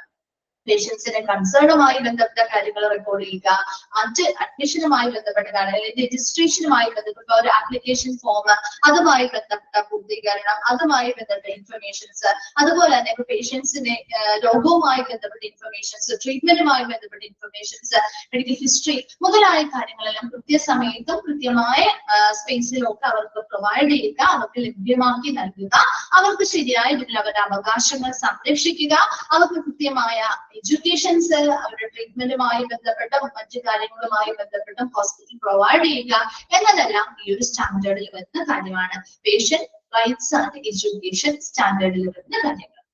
ക്ലിയർ ആണോ ഇത്? രണ്ടെണ്ണം മനസ്സിലായോ? രണ്ടെണ്ണം വേഗം ഒന്ന് വായിച്ചു നോക്കി, അതിനുശേഷം ബാക്കി രണ്ടെണ്ണം പറയും.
വായിച്ചു കഴിയുമ്പോൾ ഒന്ന് റിപ്ലൈ ചെയ്യണേ. ഫുൾ ഫോംസ് നോക്കണം കേട്ടോ, ചോദിക്കാറുണ്ടേ. ഫുൾ ഫോംസ് നോക്കണേ. ഇപ്പോ COPD ആണെങ്കിലും PRE, AAC ഇതൊക്കെ നിങ്ങൾ ഓൾറെഡി ഡിപ്ലോമയിൽ പഠിച്ചതാണല്ലോ. ഓക്കെ അല്ലേ? രണ്ടെണ്ണം വായിച്ചു കഴിഞ്ഞു. ക്ലിയർ അല്ലേ? ഫുൾ ഫോംസ് നോക്കാം. അത് എന്താണ് പ്രധാനമായിട്ട് അതിൽ കവർ ചെയ്യുന്ന കാര്യങ്ങൾ എന്താണെന്ന് നോക്കിയാൽ മതി കേട്ടോ. അതാണ് സാധാരണ ചോദിച്ചു കാണാം. Then third one, care of patient, COP. By using specialty-specific clinical form sets, ICT ensures standardized delivery of clinical care across all location and department of a hospital. Example, workflow template. അതായത് ഇവിടെ care of പേഷ്യൻസിന് കൊടുക്കുന്ന പരിചരണവുമായി ബന്ധപ്പെട്ട കാര്യങ്ങൾ തന്നെയാണ് ഈ ഒരു സ്റ്റാൻഡേർഡില് എന്താണ് കവർ ചെയ്യുന്നത് അല്ലെ? യൂസിങ് സ്പെഷ്യാലിറ്റി, ചില സ്പെസിഫിക് ആയിട്ടുള്ള ക്ലിനിക്കൽ ഫോം സെറ്റുകൾ ഉപയോഗിച്ചുകൊണ്ട്, അതായത് കളക്ഷൻ ഓഫ് ക്വസ്റ്റ്യൻസ്, അവിടെ നമ്മുടെ പേഷ്യൻസുമായി ബന്ധപ്പെട്ട ഇൻഫർമേഷൻസ് ക്യാപ്ചർ ചെയ്യുന്നതിന് വേണ്ടി ഒരു കളക്ഷൻ ഓഫ് ക്വസ്റ്റ്യൻസ് സെറ്റ് ചെയ്യുക. അതിനും ആ ഒരു മെഡിക്കൽ കൺസൾട്ടേഷൻ മുൻപോ അതിനുശേഷം അവരോട് അതൊക്കെ ചോദിച്ച് കൃത്യമായിട്ട് മനസ്സിലാക്കുക. അതുപോലെ തന്നെ ഇന്നോവേറ്റഡ് ആയിട്ടുള്ള ക്ലിനിക്കൽ ട്രയലുകൾ ചെയ്തുകൊണ്ട് അവർക്കൊരു നല്ല നിലവാരത്തിലുള്ള പരിചരണം, ക്ലിനിക്കൽ കെയർ, ചികിത്സയും പരിചരണവും ഒക്കെ വിതരണം ചെയ്യുക. അത് അക്രോസ് ഓൾ ലൊക്കേഷൻ, എല്ലാ ലൊക്കേഷനിലും ഹോസ്പിറ്റലിലെ എല്ലാ ഡിപ്പാർട്ട്മെന്റിലും അത് കൃത്യമായിട്ട് ഫോളോ ചെയ്യുക. അതിന് വേണ്ടിയിട്ട് ഒരു വർക്ക് ഫ്ലോ ടെംപ്ലേറ്റ് കൃത്യമായിട്ട് അവരുടെ ജീവനക്കാര് പേഷ്യൻസിന് പരിചരണം കൊടുക്കുന്നതിന്റെ ആ ഒരു work flow, level of work എങ്ങനെയായിരിക്കണം എന്നതിന് വേണ്ടിയിട്ട് കൃത്യമായിട്ട് ഒരു വർക്ക് ഫ്ലോ ഉണ്ടാക്കി കൃത്യമായ രീതിയിൽ ഒരു സ്റ്റാൻഡർഡൈസ്ഡ് ആയിട്ടുള്ള രീതിയിൽ ഹോസ്പിറ്റലിലെ എല്ലാ ഡിപ്പാർട്ട്മെന്റുകളിലും ഒരുപോലെ പരിചരണം ലഭിക്കുന്ന രീതിയിൽ നല്ല സ്റ്റാൻഡേർഡ് ആയിട്ടുള്ള ഡെലിവറി ഓഫ് ക്ലിനിക്കൽ കെയർ കൊടുക്കുന്ന രീതിയിൽ കൃത്യമായിട്ടുള്ള ക്ലിനിക്കൽ ഫോംസ് സെറ്റ് ചെയ്യുക.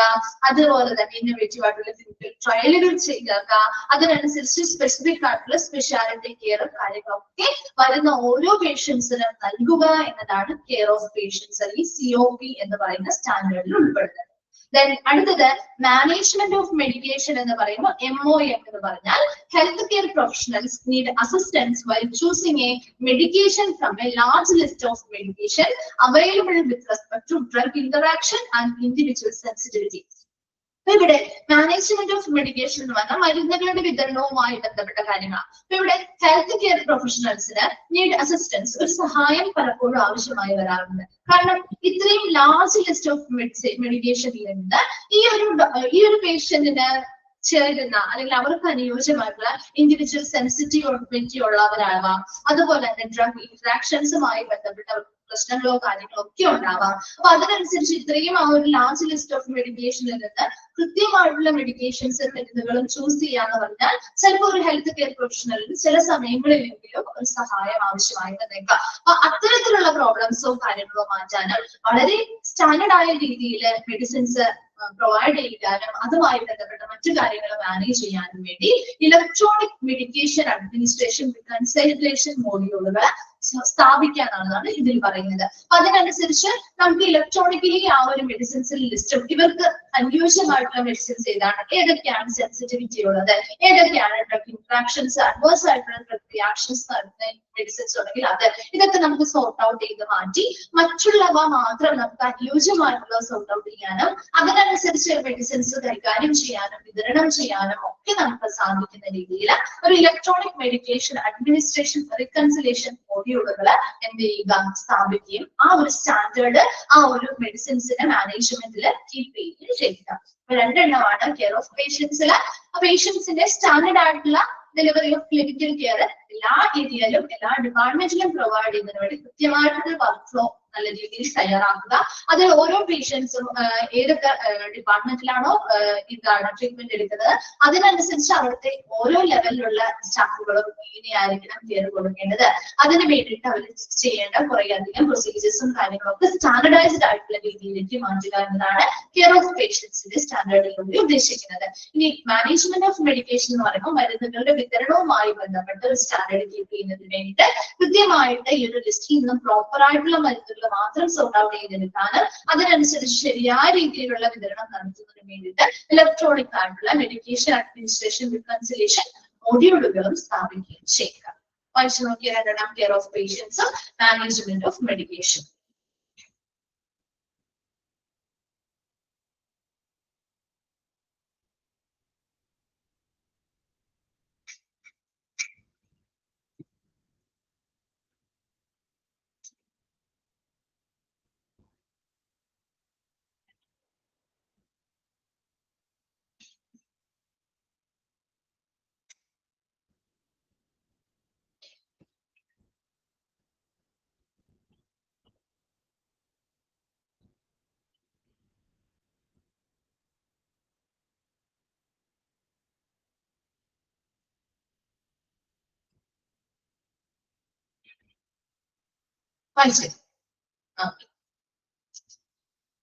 Next hospital infection control HIC.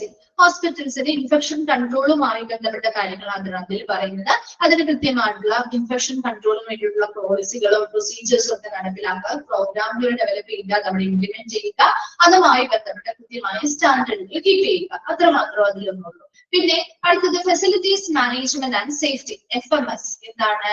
Materials management system which include store management, take care of all the processes related to equipments and devices life cycle. ഇവിടെ facilities management and safety എന്നതുകൊണ്ട് പ്രധാനമായിട്ടും material മാനേജ്മെന്റുമായി ബന്ധപ്പെട്ട ഒരു സംവിധാനമാണ് ഇതിൽ പറയുന്നത്. അതായത് സ്റ്റോറിന്റെ മാനേജ്മെന്റ്, അതുപോലെ തന്നെ എക്യുപ്മെന്റ് ആയിക്കോട്ടെ, ഡിവൈസുകളുടെ ലൈഫ് സൈക്കിളുമായി ബന്ധപ്പെട്ട പ്രോപ്പർ ആയിട്ടുള്ള മെയിൻ്റനൻസും റിപ്പയറും കാര്യങ്ങളും ഒക്കെ കൃത്യമായിട്ടുള്ള കോൺട്രാക്ട് ആനുവൽ മെയിൻ്റനൻസ് കോൺട്രാക്ടുകൾ വെച്ചുകൊണ്ട് തന്നെ കൃത്യമായിട്ട് മെയിൻറ്റെയിൻ ചെയ്തു പോവുക. അതുപോലെ തന്നെ സ്റ്റോറുകൾ കൃത്യമായിട്ട് മാനേജ് ചെയ്യുക, അതിനനുസരിച്ച് ആവശ്യമായിട്ടുള്ള എന്തൊക്കെയാണോ അത് പർച്ചേസ് ചെയ്യുകയും അതുപോലെ സ്റ്റോർ ചെയ്യുകയും ലഭ്യമാവുകയും ചെയ്യുക. അങ്ങനെ ഒരു മെറ്റീരിയൽ മാനേജ്മെന്റ് സംവിധാനം ശരിയായ സ്റ്റാൻഡേർഡ് പ്രവർത്തിപ്പിക്കുകയാണ് ഫെസിലിറ്റീസ് മാനേജ്മെന്റ് ആൻഡ് സേഫ്റ്റി എന്ന് പറയുന്നത്. അടുത്തത് ഹ്യൂമൻ റിസോഴ്സ് മാനേജ്മെന്റ് അല്ലെങ്കിൽ HR. a standard functionality mapping to an HRM module in an HMIS is necessary to meet these standards. അപ്പൊ നമുക്കറിയാം ഒരു ഹ്യൂമൻ റിസോഴ്സ് മാനേജ്മെന്റ് എന്ന് പറയുമ്പോൾ ഇവിടെ പ്രധാനമായിട്ടും വരുന്നത് അവിടുത്തെ ഹ്യൂമൻ റിസോഴ്സുകളുടെ ഒരു മാനേജ്മെന്റ്, ഓവറോൾ ആയിട്ടുള്ള മാനേജ്മെന്റ്. അപ്പൊ അതിന് വേണ്ടിയിട്ട് കൃത്യമായിട്ട് ആ ഒരു HRM മോഡ്യൂള് ഈ ഒരു HMIS-മായി ബന്ധപ്പെട്ട് കൃത്യമായിട്ട് സ്ഥാപിക്കുകയും അതിനനുസരിച്ച് കൃത്യമായ സ്റ്റാൻഡേർഡുകൾ കീപ്പ് ചെയ്തുകൊണ്ട് തന്നെ ആ ഹ്യൂമൻ റിസോഴ്സുകളുടെ എല്ലാ കാര്യങ്ങളും കൃത്യമായിട്ട് കൈകാര്യം ചെയ്യാനും അവരുടെ പുതിയ പുതിയ സ്റ്റാഫുകളെ റിക്രൂട്ട് ചെയ്യാനും അവരുടെ ക്വാളിഫിക്കേഷൻസ് അനുസരിച്ച് അവരെ നിയമിക്കാനും അങ്ങനെയുള്ള എല്ലാ കാര്യങ്ങളെയും ആ ഒരു സ്റ്റാൻഡേർഡ് നിറവേറ്റുകയും ചെയ്യുക. ഹ്യൂമൻ റിസോഴ്സ് മാനേജ്മെന്റ്, അതുപോലെ ഫെസിലിറ്റീസ് മാനേജ്മെന്റ്, അതുപോലെ ഹോസ്പിറ്റൽ ഇൻഫെക്ഷൻ കൺട്രോൾ ഒന്ന് വായിച്ചു നോക്കി വയ്ക്കാം. അതിന്റെയൊക്കെ എക്സ്പാൻഡഡ് ഫോം നിർബന്ധമായിട്ട് നോക്കണം കേട്ടോ. അത് കൂടുതലും ചോദിച്ചു കണ്ടിട്ടുണ്ട്.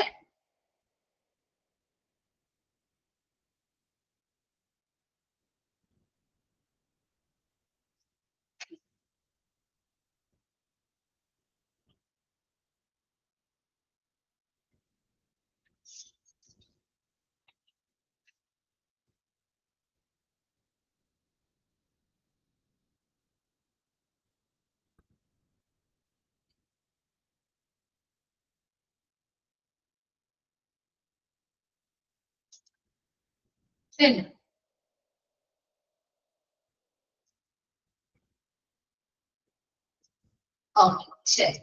Next, Information Management System, IMS.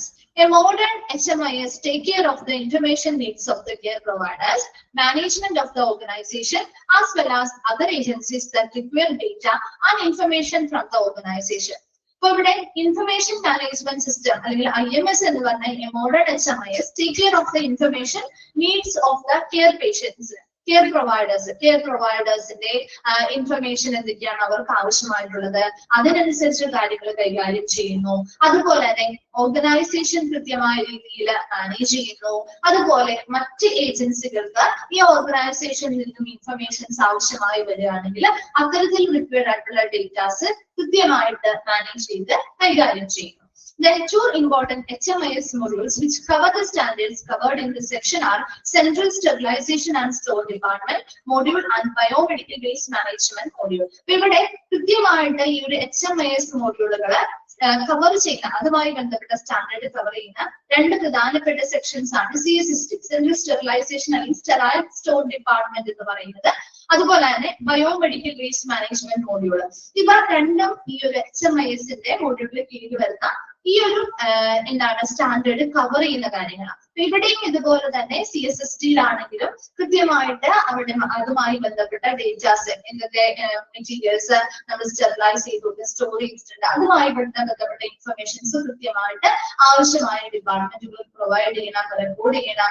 അതുപോലെ ഇപ്പൊ ബയോമെഡിക്കൽ വേസ്റ്റുകളുടെ മാനേജ്മെന്റുമായി ബന്ധപ്പെട്ട് ഈ പറയുന്ന സ്റ്റാൻഡേർഡ്സ് കൃത്യമായിട്ട് പാലിക്കേണ്ടതുണ്ട്. അതിനനുസരിച്ച് ആ കെയർ പ്രൊവൈഡേഴ്സിന് കൃത്യമായ ഇൻഫർമേഷൻസ് ആവശ്യമുള്ള രീതിയിൽ കൊടുക്കണം. അതുപോലെ തന്നെ ഓർഗനൈസേഷനിൽ അതുമായി ബന്ധപ്പെട്ട ഇൻഫർമേഷൻസ് മാനേജ് ചെയ്യണം, ഡേറ്റാസ്.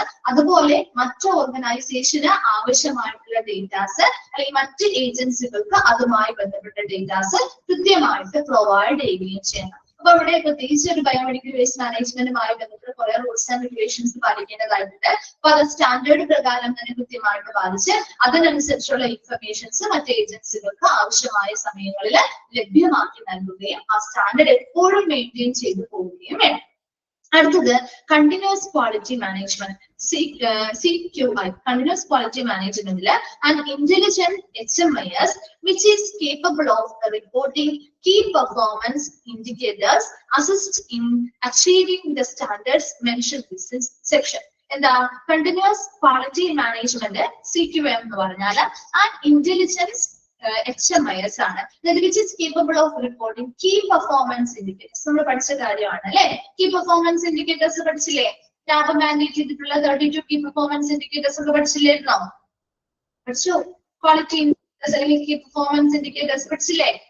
KPA. അപ്പൊ അത്തരത്തിലുള്ള KPS-ന്റെ കൃത്യമായിട്ട് അത് മോണിറ്റർ ചെയ്യുക, അതുമായി ബന്ധപ്പെട്ട കാര്യങ്ങൾ റിപ്പോർട്ട് ചെയ്യുക, അതിൽ പറഞ്ഞിരിക്കുന്ന സ്റ്റാൻഡേർഡ്സ് കൃത്യമായിട്ട് അച്ചീവ് ചെയ്യുന്നുണ്ടോ എന്ന് വിലയിരുത്തുക. അതാണ് കണ്ടിന്യൂസ് ക്വാളിറ്റി മാനേജ്മെന്റിൽ CQM ആണ് കേട്ടോ. അത് CQM വരുന്നത്. ഇപ്പൊ നോക്കിയേ, അതൊരു കേപ്പബിൾ ഓഫ് കീ പെർഫോമൻസ്. അപ്പൊ കണ്ടിന്യൂസ് ആയിട്ടുള്ള ക്വാളിറ്റി മാനേജ്മെന്റ് ചെയ്യണമെങ്കിൽ കീ പെർഫോമൻസ് ഇൻഡിക്കേറ്റേഴ്സ് ഉപയോഗിച്ചുകൊണ്ട് നമ്മൾ കൃത്യമായിട്ട് അത് അസിസ്റ്റ് ചെയ്യുന്നു.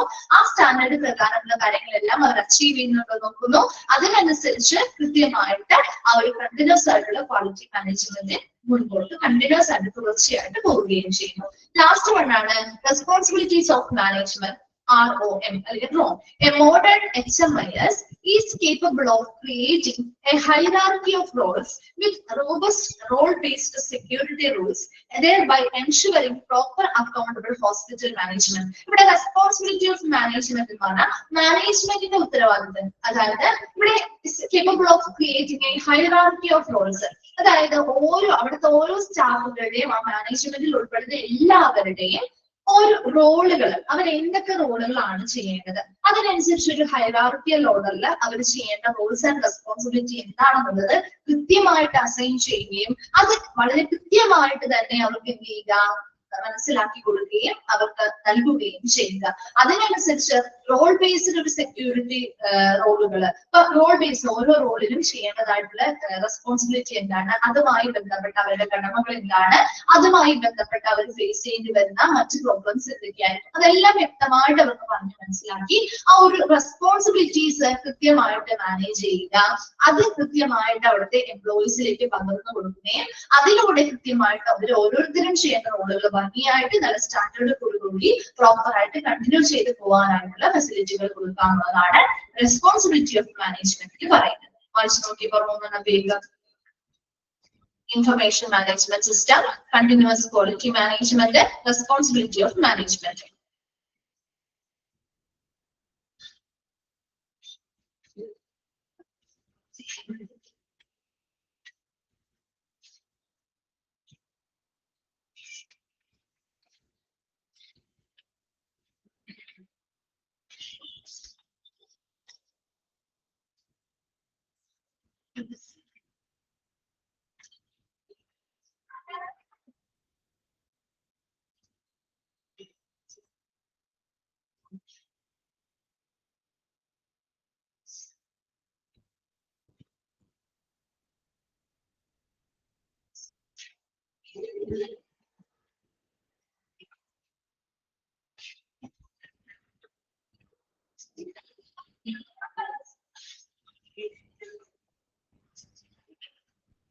കഴിഞ്ഞോ? വായിച്ചു കഴിഞ്ഞോ?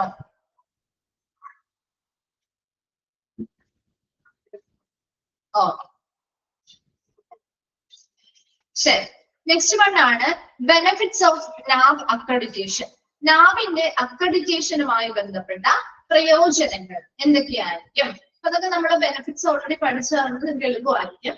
Accreditation benefits all stakeholders of a healthcare organization as discussed below. ഒരു ഹെൽത്ത് കെയർ ഓർഗനൈസേഷനില് പങ്കാളികളാവുന്ന എല്ലാവർക്കും ഒരു നാബിന്റെ അക്രഡിറ്റേഷൻ വഴി കിട്ടുന്ന പ്രയോജനങ്ങളെ കുറിച്ചാണ് നമ്മൾ താഴെ ഡിസ്കസ് ചെയ്യുന്നത്. ഫസ്റ്റ് വന്നതാണ് പേഷ്യൻസ് അല്ലെ. പേഷ്യൻസ് ആണ് അൾട്ടിമേറ്റ് ആയിട്ടുള്ള ഏറ്റവും വലിയ ബെനിഫിഷ്യൽ ആയിട്ടുള്ള വ്യക്തി എന്ന് പറയുന്നത്. അപ്പൊ പേഷ്യൻസുമായി ബന്ധപ്പെട്ട് എന്തൊക്കെയാന്ന് നോക്കാം. Accreditation is most beneficial to patient since it result in high quality of care and patient high quality of care for patient and patient safety എന്നാണ് കേട്ടോ.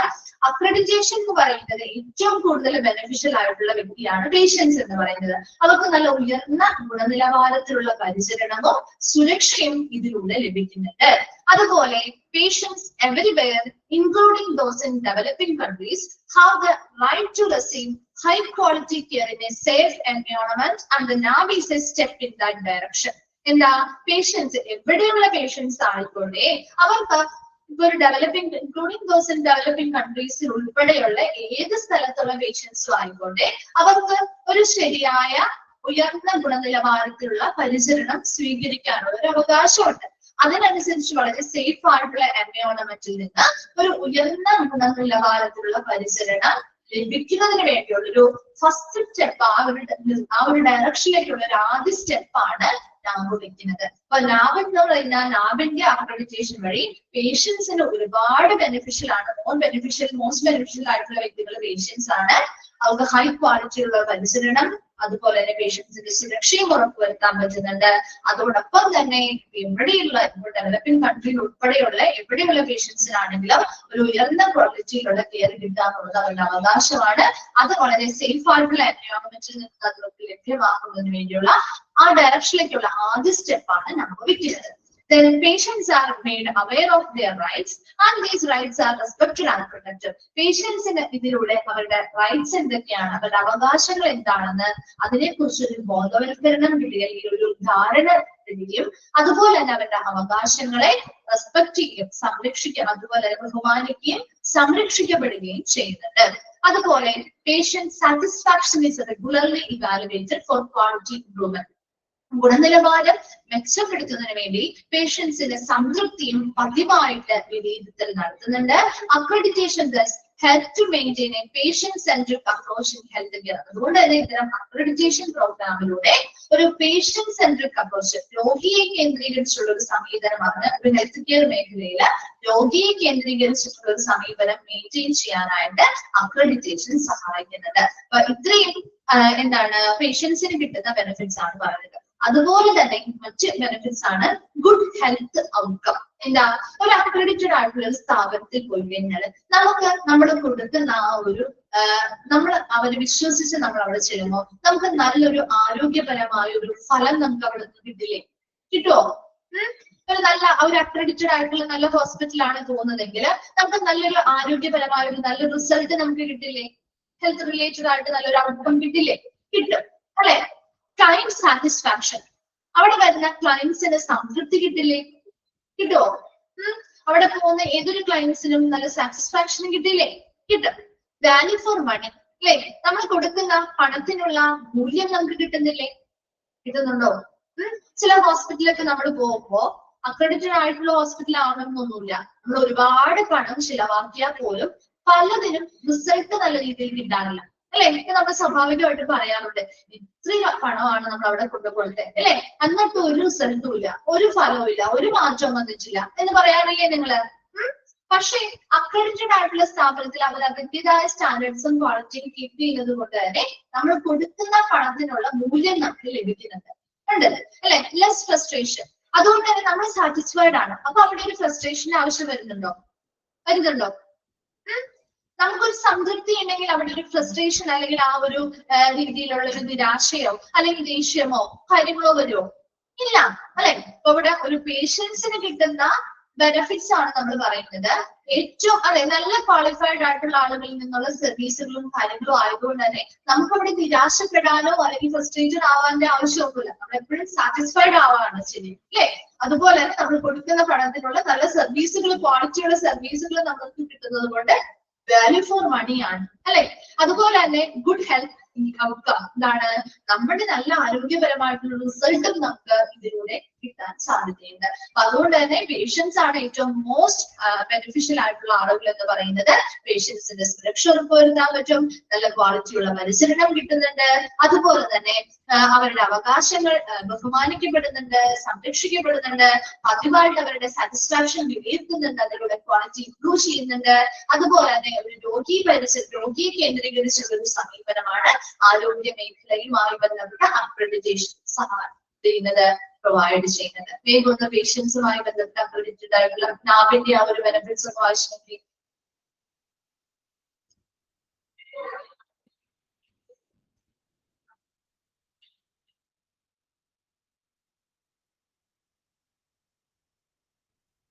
ഇമ്പോർട്ടന്റ് പോയിന്റ്സ് നിങ്ങൾ ജസ്റ്റ് ഒന്ന് വായിച്ച് മനസ്സിലാക്കി വെച്ചാൽ മതി കേട്ടോ. ആ ലാസ്റ്റത്തെ 4 പോയിന്റ്സ് നോക്കിക്കോട്ടോ. അതിൽ ഇൻക്ലൂഡഡ് ആയത് ഇൻക്ലൂഡഡ് അല്ലാത്തത് ഏതെന്ന് ചിലത് ചോദിച്ചേക്കാം.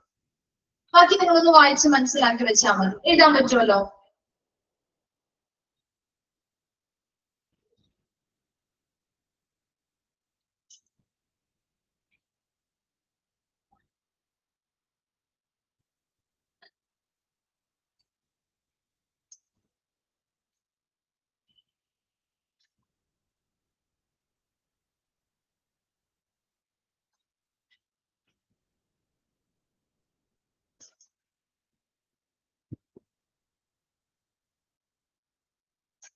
ഓക്കെ കഴിഞ്ഞോ? ഓക്കെ ശരി. നെക്സ്റ്റ് ഹോസ്പിറ്റൽസിന് കിട്ടുന്ന അക്രഡിറ്റേഷനുമായി ബന്ധപ്പെട്ട ബെനിഫിറ്റ്സ് ആണ്. Accreditation of a hospital stimulates continuous improvement in its governance, operations and functions. അപ്പോൾ ഒരു ഹോസ്പിറ്റൽ അക്രഡിറ്റേഷൻ കിട്ടുക എന്ന് പറയുമ്പോൾ അതിലൂടെ സ്റ്റിമുലേറ്റ്, അതിനെ എന്തിനെ ഉദ്ദേശിപ്പിക്കുന്നു? കണ്ടിന്യൂസ് ആണ്, തുടർച്ചയായിട്ടുള്ള ഒരു മെച്ചപ്പെടുത്തൽ അല്ലെ, അവരുടെ ഗവേണൻസ്, അവരുടെ ഭരണവുമായി ബന്ധപ്പെട്ട ഓപ്പറേഷൻസ്, ഫംഗ്ഷൻസ്, അവർ ചെയ്യുന്ന പ്രവർത്തനങ്ങളുമായി ബന്ധപ്പെട്ടൊക്കെ തുടർച്ചയായിട്ടുള്ള ഒരു മെച്ചപ്പെടുത്തൽ നടത്താനായിട്ട് ഇത് ആ ഹോസ്പിറ്റലിനെ സ്റ്റിമുലേറ്റ് ചെയ്യുന്നത്, അല്ലെങ്കിൽ ഉത്തേജിപ്പിക്കുന്നുണ്ട്. That it enables hospital to show that they are committed to quality care and patient safety. അതുപോലെ തന്നെ ഇവർ എന്തിൽ പ്രതിബദ്ധരായിരിക്കണം? എന്താ, ക്വാളിറ്റിയുള്ള പരിചരണം കൊടുക്കാം, അതുപോലെ തന്നെ പേഷ്യൻസിന് സുരക്ഷ ഉറപ്പുവരുത്തുന്നുണ്ട്. And this in turn improve the confidence of the community served by the hospital. ഹോസ്പിറ്റലിൽ സർവീസ് കൊടുക്കുന്ന കമ്മ്യൂണിറ്റിയിലേക്ക് ഇതൊരു കോൺഫിഡൻസ് വർദ്ധിപ്പിക്കാനായിട്ട് ഇത് സഹായിക്കുന്നുണ്ട്.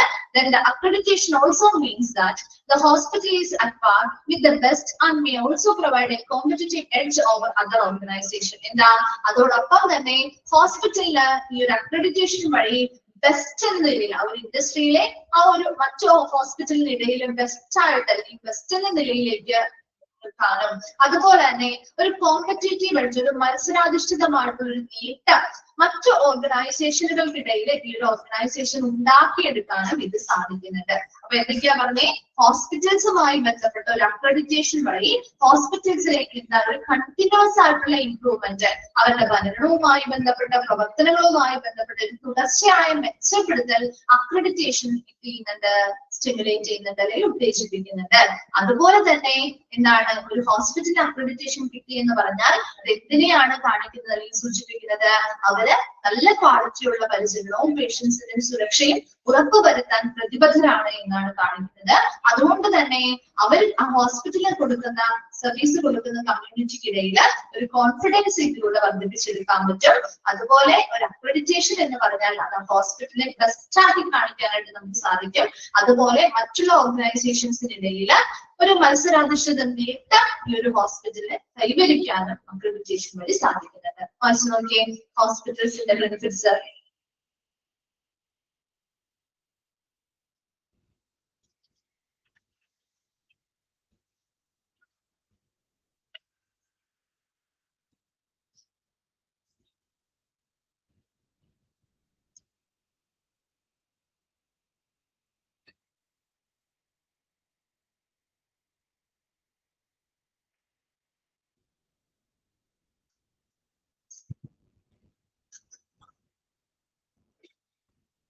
ഓക്കെ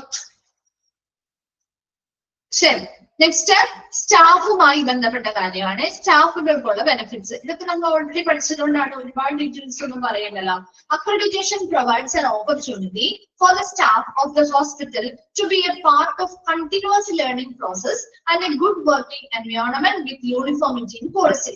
ഒരു അക്രഡിറ്റേഷൻ കിട്ടിയിട്ടുള്ള സ്ഥാപനത്തിൽ വർക്ക് ചെയ്യുന്ന സ്റ്റാഫുകളാണെങ്കിൽ അവർക്ക് എന്തൊക്കെ അവസരങ്ങൾ കിട്ടുന്നുണ്ട്?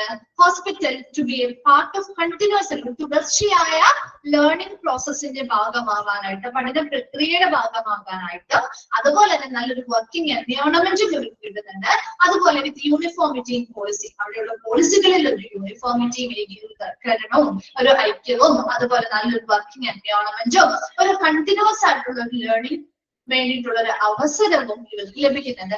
And it encourages leadership skills in staff. അതുപോലെ തന്നെ എന്താ, എബോൾ പൈസ പണം കിട്ടും. അത് മാത്രമല്ല, അല്ലാതെ ഇവരുടെ കരിയറുമായി ബന്ധപ്പെട്ട കാര്യങ്ങളാണ് പറയുന്നത്.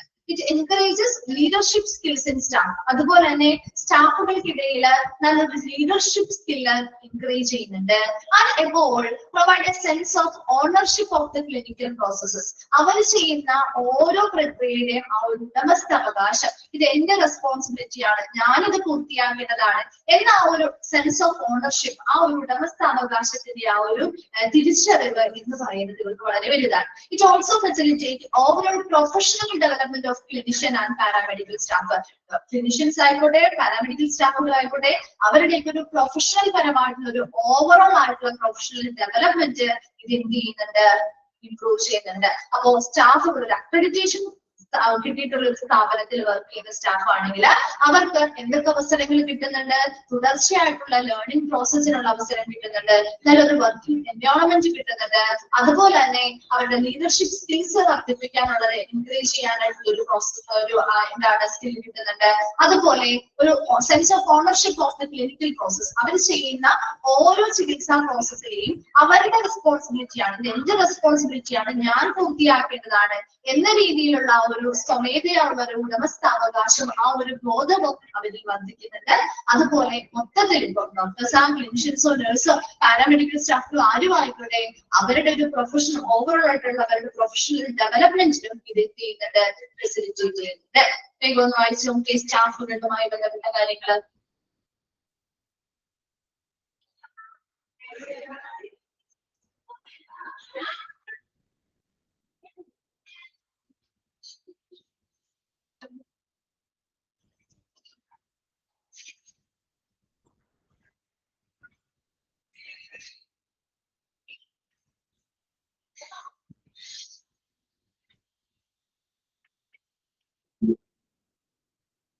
മനസ്സിലായി? ഓക്കെ, ഇപ്പൊ എംപാനൽമെന്റ് ആൻഡ് അതർ ബെനിഫിറ്റ്സ് നമ്മൾ നെക്സ്റ്റ് ക്ലാസ്സിൽ എടുക്കാം കേട്ടോ. അത് സ്റ്റാർട്ട് ചെയ്ത് കഴിഞ്ഞാൽ ടൈമില്ലല്ലോ. എംപാനൽമെന്റ് ആൻഡ് അതർ ബെനിഫിറ്റ്സ് നമ്മൾ നെക്സ്റ്റ് ക്ലാസ്സിൽ കംപ്ലീറ്റ് ചെയ്യാം. അതിനുശേഷം ബാക്കി ഭാഗത്തേക്ക് പോവാം കേട്ടോ. അപ്പൊ ഇത്രയും വരെയും നെക്സ്റ്റ് ക്ലാസ്സിൽ വരുമ്പോൾ വായിച്ചിട്ട് വരാം. ഡൗട്ട്സോ കാര്യങ്ങളുണ്ടെങ്കിൽ ചോദിക്കാം കേട്ടോ. Okay, thank you.